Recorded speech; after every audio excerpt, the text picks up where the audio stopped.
Samuel Parsons Scott, known as S.P. Scott, was an American attorney, banker, and scholar. Born in Hillsborough, Ohio, he earned his A.B. degree from the Miami University of Ohio in 1868 and his A.M. degree from the same institution the following year. He was licensed to practice law in 1868 and was an attorney for several years in Leavenworth, Kansas and in San Francisco. In 1875 Scott left the practice of law to return to Hillsborough and the family banking business. Thereafter, he also traveled in Europe, studied, and wrote. Late in his life, he served for many years on the editorial staff of the American Bar Association's Comparate Law Bureau. Scholarship. In the early 1860s, Scott wrote many articles about his travels in Spain and then reworked them into his first book, Through Spain, which was published in 1886.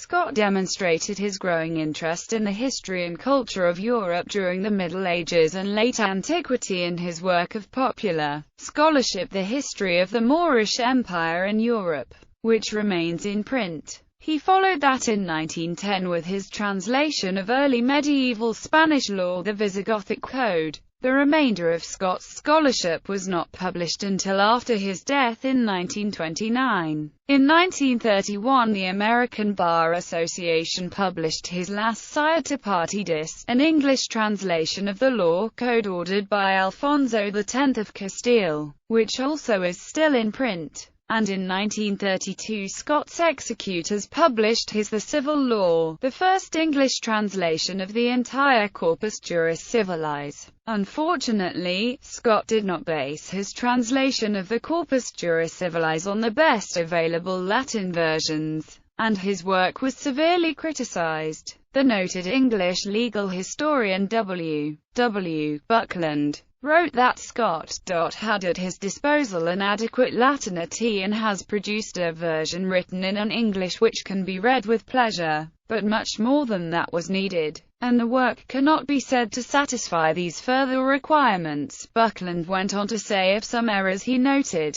these and many others like them would have disappeared if Mr. Scott had survived to see his work through the press, but there were more fundamental problems with Scott's translation. Another commentator pointed out that while Scott had a good command of classical literary Latin, he was an amateur, operating on his own, and that, moreover, he did not use Mommsen's great critical edition of the Digest, limiting the usefulness of the translation, and that, Lt. House Scott's work was published in 1932. It shows no knowledge of any of the impressive achievements of Roman law scholarship made since the middle of the 19th century. Ironically, at the same time Scott was creating his solo translation, Fred H. Bloom also was working by himself to translate Codex Justinianus and the Novelle Constitutionis, two parts of the same compilation ordered by Justinian I,